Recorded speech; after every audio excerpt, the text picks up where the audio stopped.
Have you ever loved someone who felt as if you'd known them from another lifetime? A soul who ignites both fire and fear within you, as if they are at once your destiny and your abyss. You are not in love with them. You are seeing your anima or your animus.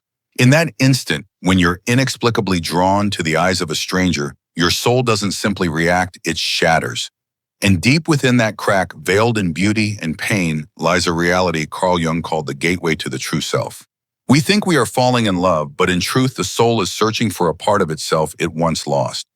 Jung called this phenomenon projection, a psychic mechanism through which we unconsciously assign to others the qualities of our own hidden self. But if you have the courage not to run when the veil of illusion falls, if you dare to stay, to face, to listen, then in that moment a profound transformation begins. It is no longer romantic love, it is the birth of a new being. No one becomes enlightened by imagining figures of light, but by making the darkness conscious. Carl Jung. The journey of integrating the anima or animus is not like reading a spiritual book to feel better. It is like being thrown into a storm, a sacred calling that demands you step into the inner world where fragments of memory wounds, desire, and dormant potential lie waiting. You may feel disoriented alone, uncertain of who you are, but you will begin to see. See why you keep repeating the same patterns of broken love. See why you're drawn to what seems opposite to you. See the hidden part of you that longs to live. And when you truly see not with the eyes, but with a knowing deeper than reason, you will have entered the first phase of your transformation. This journey is not for the many. It is a summons to the soul weary of half-living. For those no longer seeking love outside, but beginning the sacred work of uniting the two halves within reason and feeling shadow and light, masculine and feminine. Jung did not write for those who seek to understand for amusement. He wrote for those brave enough to look into themselves and not turn away when truth reveals itself. And that is why when he spoke of the anima and animus, he wasn't merely speaking of psychology, he was speaking of salvation. Anima is soul, animus is spirit. And if you marry the soul and spirit within, you will never feel alone again. Carl Jung. But how do you recognize when your anima or animus is shaping your life? How do you distinguish between true love and projection? And once you see it, how do you integrate rather than be consumed? That is what we will explore next through the 3 stages of profound transformation that begin the moment you truly see your anima or animus. If you've ever felt a part of you has been sealed away, if you are standing at the threshold of a change you cannot name, then perhaps this journey has long been calling you. And maybe, just maybe, this is the moment it begins. The 3 stages of transformation that begin when you integrate with anima, animus, and why this marks the turning point in the journey of awakening. Dear soul, if you're still here with me, then perhaps deep down you already know that the life you've been living is not the whole story. There is something, an elusive call, a haunting presence that has quietly urged you to turn inward. And if you've ever loved someone so deeply that you lost yourself in the process, then welcome. You've just stepped through the first gate, the stage of projection. This is the initial phase of transformation when you begin to encounter your anima or animus. We begin with something profoundly human attraction. But this isn't ordinary attraction. It's intense, hypnotic, and strangely irrational. You are not merely drawn to someone's looks or personality. You are pulled by something deeper, more primal. A feeling of, I know this person from somewhere. A glance, a voice, and suddenly time fractures and the world dissolves, leaving only you and this mysterious figure. Jung called this the projection of the anima, in men or the animus in women onto another person. You're not in love with them. You're in love with the unconscious part of yourself now reflected in someone else. It sounds heartbreaking, doesn't it? But the truth is, many of our most passionate yet painful relationships are precisely where the archetype is trying to emerge, not to punish, but to awaken. Think back to the last time you loved someone so deeply you couldn't explain why. They may have been utterly wrong for you, and yet you were drawn in like a moth to flame. And when the relationship ended, the pain wasn't just about losing them, it was as if you lost a part of yourself. In that state, you may feel like you're falling apart, but in reality, the soul is beginning to awaken. During projection, the one you love becomes a living mirror for the parts of yourself you haven't yet integrated. Gentleness, intuition, strength, idealism. All the qualities you've unconsciously rejected within now appear like a deity, or at times a ghost. Jung wrote, "The anima is a seductive danger. If you project it onto someone you love, you lose the ability to distinguish what is yours from what is theirs. And that is why love can hurt so deeply, not because the other person is unkind, but because you're loving a wounded piece of your soul. Yet within that pain, a doorway opens. If you can resist the urge to blame, if you can endure the emptiness that follows when the fantasy collapses and not turn away from yourself, then you may begin to ask, what exactly was I loving in that person? And why did it matter so much to me?" That question, simple yet profound, marks a turning point. You begin to shift from projection to inner confrontation. At this stage, the image of anima or animus begins to separate from the outer object and return to where it truly belongs within. And then you'll begin to see you don't need the other person to feel whole, because what you've been seeking, tenderness, direction, wisdom, freedom, are all parts of you waiting to be awakened. The anima is no longer her. The animus is no longer him. They become inner voices, a spiritual guide within. But to get there, you must be willing to face your own darkness, dependency illusions, fear of abandonment, and the old belief that you are unworthy of being fully loved. You'll have to learn to sit with loneliness, not the physical kind, but the aching emptiness that no one else can fill but you. And within that space, something miraculous happens. You begin to converse with your soul. That is when true transformation begins. You no longer chase external forms. You begin to listen to the anima or animus as an inner compass. You journal, you sit in solitude, you dream strange dreams. And if you learn to work with those dreams as Jung did, you'll find your soul is telling you a story. Not a Hollywood love story, but the story of coming home. Home to yourself. Dear one, I won't pretend this journey is easy, but I believe that if you've ever been shaken to your core by a relationship, then your soul has already extended the invitation. And if you feel lost, empty, or exhausted from repeating the same patterns, know this: nothing is wrong with you. You are exactly where you need to be, and you are not alone. There is a growing community, souls like yours and mine, walking the path of awakening and inner union. If you are on this path, I invite you to comment below this video, "I am ready to listen to my Anima and Animus." You'll be surprised to see how many are walking with you. In the next part, we'll explore the second stage where dialogue with the anima or animus begins, and spiritual symbols start to emerge, guiding you deeper into the process of individuation. This journey has only just begun, and the most miraculous part still lies ahead. Stage 2, dialogue. When the soul begins to whisper. Dear soul, if the first stage of this journey is where you see your anima or animus reflected in another person, then this stage is the turning point where you begin to hear their voice from within. Yes, this is the realm of silence, of solitude, but it is also the sacred place where the dialogue with your soul truly begins. A stage that is both terrifying and holy. Carl Jung emphasized this many times after the projection phase. If you don't run, if you don't numb yourself with pain or blame the world, then the unconscious will begin to whisper. Images, symbols, dreams will quietly rise like undercurrents from the depths of your psyche. And if you listen closely, you'll begin to realize it is your anima or animus speaking to you. No longer external, they now appear in your dreams and sudden inspirations and subtle intuitions you can't explain. They may take the form of a guide, a spiritual lover, or even a wild child.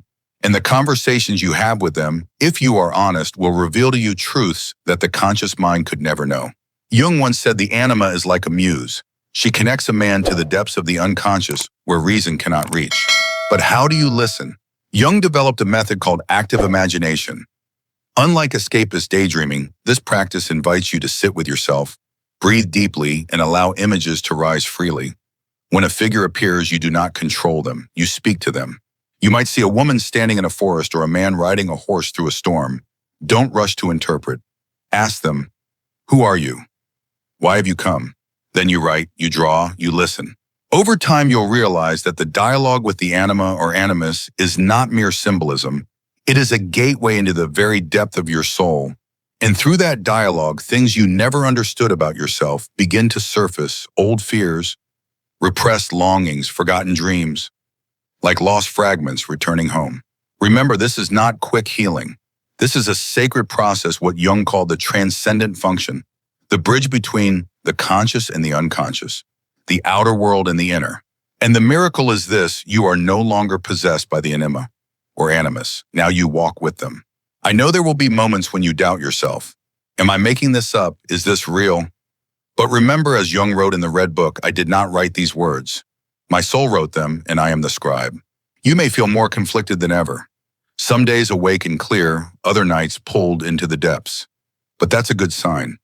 Transformation doesn't come from comfort, but from the deep tremors of the soul as its rejected parts begin to stir. And you are not alone. There are thousands across the world listening to that same voice within. They too dream strange dreams. They write dialogues with their soul. They are beginning to realize that life isn't just about jobs, money, or reputation. It is a deeper journey, one of both light and shadow, but one that is real. I invite you, if you've ever dreamt of a mysterious figure or felt a crystal clear intuition you couldn't explain, share it in the comments. Write, I have heard the voice, and you'll see others have heard it too. And though we walk this path alone, we are never truly alone. The next part of the journey goes even deeper. The integration phase. This is where you no longer speak to the anima or animus as something separate, but begin to integrate them into your own being. You begin to live with wholeness, no longer merely masculine or feminine, rational or emotional, light or shadow, but all of it together within a unified self. This journey isn't for those who just want to feel better. It's for those of us who want to become who they truly are. And you, dear soul, have already come farther than you realize. Stage 3, integration. When the anima or animus becomes a living part of you and the soul rises as a whole being. Dear soul, when you've passed through the storm of projection, when you've heard the voice of the soul in the dialogue stage, something strange begins to happen. You no longer experience the anima or animus as someone outside of you. They begin to feel like a natural part of you, as natural as breath, as real as a childhood memory, still pulsing in your veins. This is the third stage in the deep process of transformation that Carl Jung called integration.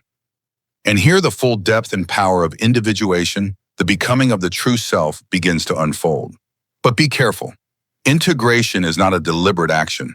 You cannot force the anima or animus into wholeness like a goal on a personal development checklist. On the contrary, integration is a quiet, radical surrender where the ego steps down and makes space for something greater, what Jung called the self. The anima or animus is the bridge to the self, and to integrate them is to walk across that bridge to meet the fullness of who you are.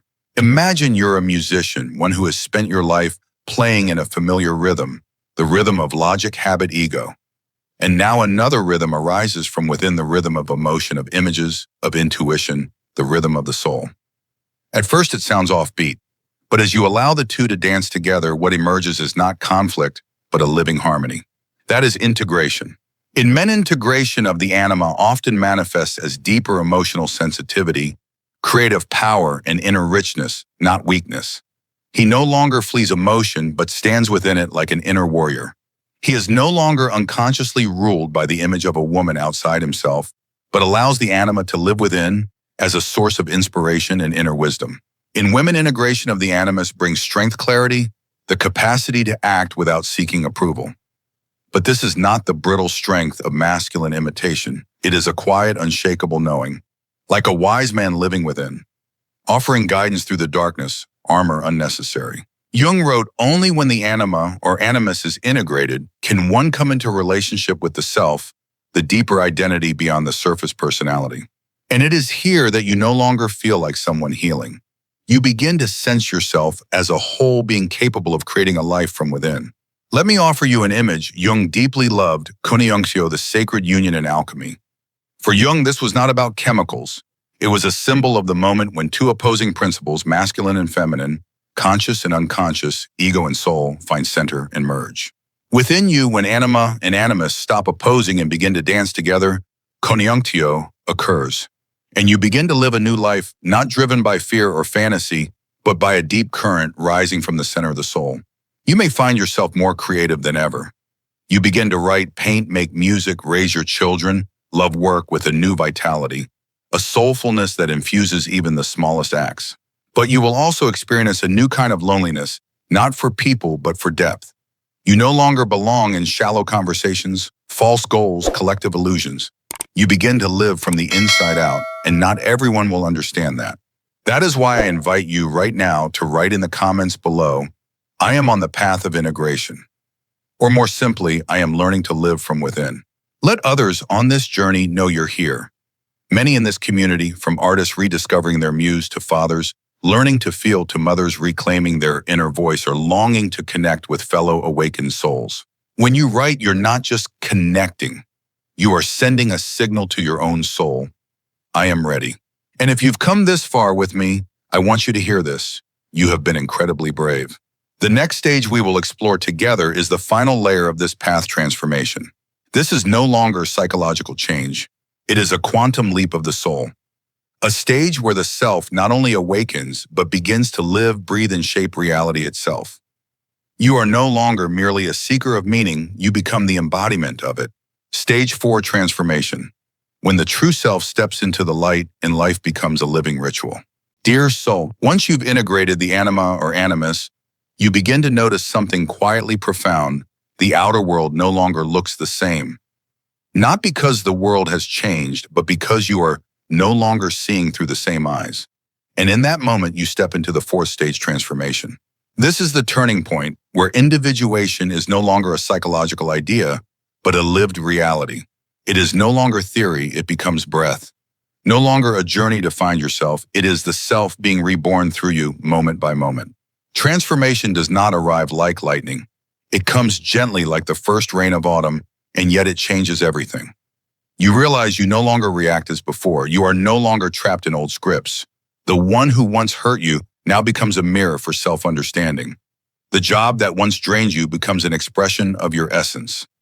Relationships that were once driven by fear and control now become sacred spaces to practice unconditional love, not because you forced yourself to change, but because you are no longer the same. Jung once said that transformation is the moment when the self begins to live through you like a natural stream. You no longer strive to become someone because you finally realize you were never lacking to begin with. But be warned, when the self awakens, the old ego will resist. It will whisper that you're being naive, that the world doesn't welcome such truths, that you should return to being normal, but you cannot go back. There is now a new life force within you, not loud, not boastful, but deeply real. It makes you see beauty in small things, sunlight on your skin, morning bird song, a silent hug from someone you love. It also gives you the strength to endure loss, darkness, loneliness, without breaking. Because now you know everything has its place within your being. You no longer live by personal, you live by existential meaning. And strangely, others begin to notice. They can't name it, but they sense something has changed. Your eyes, your voice, your presence. They come to you not to be fixed, but because they feel safe. They feel they can be themselves near you. That is the sign of true transformation. Not that you are better, higher, or more awakened, but that you have become a space for truth.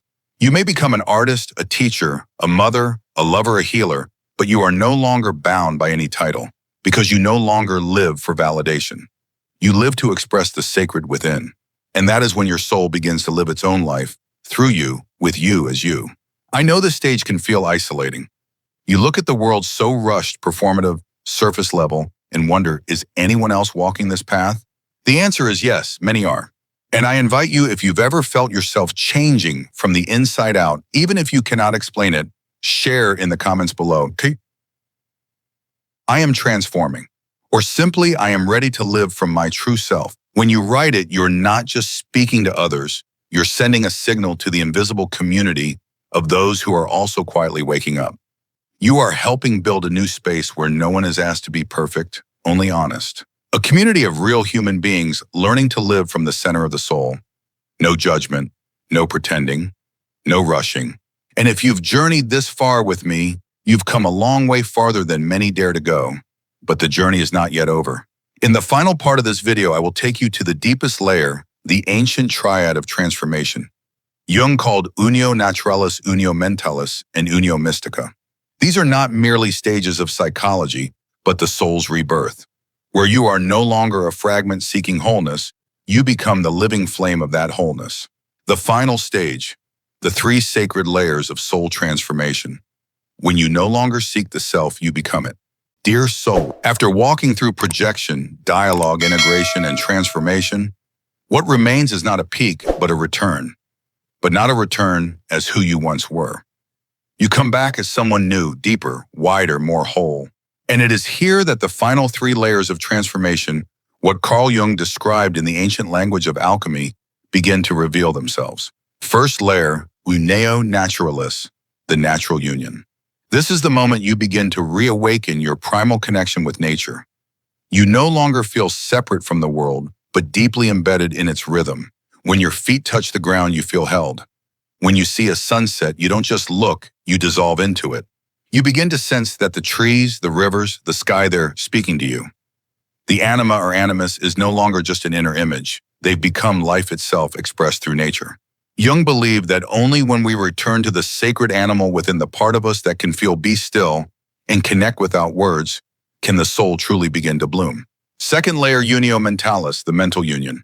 This is the point where logic and intuition, reason and symbol no longer fight for dominance.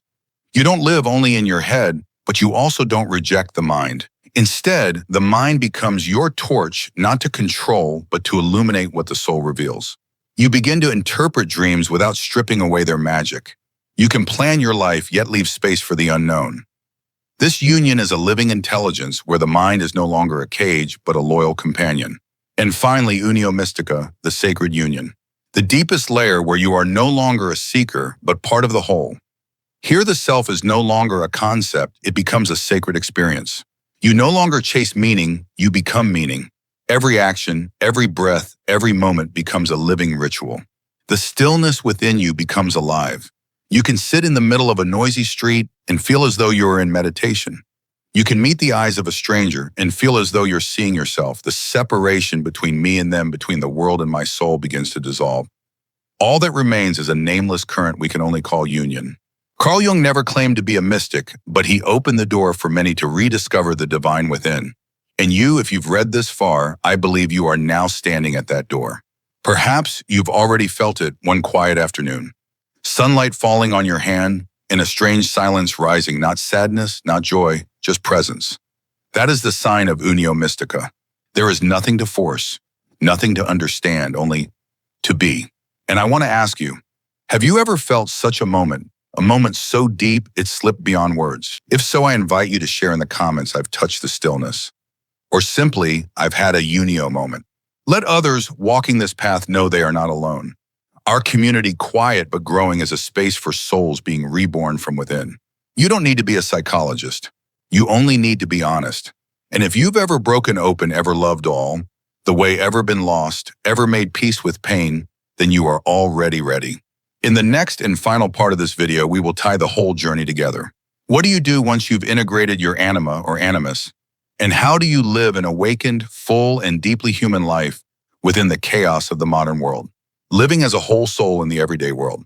Dearest soul, if you are reading these words, then something in you has already been stirred, a silent truth that no language can fully hold.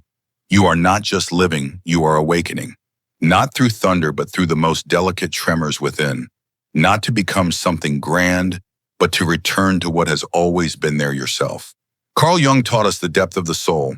Florence Scovel-Shinn reminded us of the creative power of choice. Two paths that seem different yet meet in one timeless truth. The outer world is a mirror of the inner one. And you, through your journey of integrating anima and animus, are now the one holding the lamp that lights that mirror. You don't need to know everything. You only need to remember what you're seeking is also seeking you. Wholeness, true love, deep peace, they all begin in the moment you pause, close your eyes, and ask, can I allow my soul to live full? Jung once said, what you resist controls you, but what you face frees you. And Florence reminded us, the power of words, thoughts, and feelings is the master key to every door. And I believe you who have walked through each layer of transformation in this video are already holding that key. You no longer need answers out there because you've begun to hear the whispers within. And from here, life begins to shift. Maybe you're still in a cramped apartment or working a job you don't yet love, but you have changed.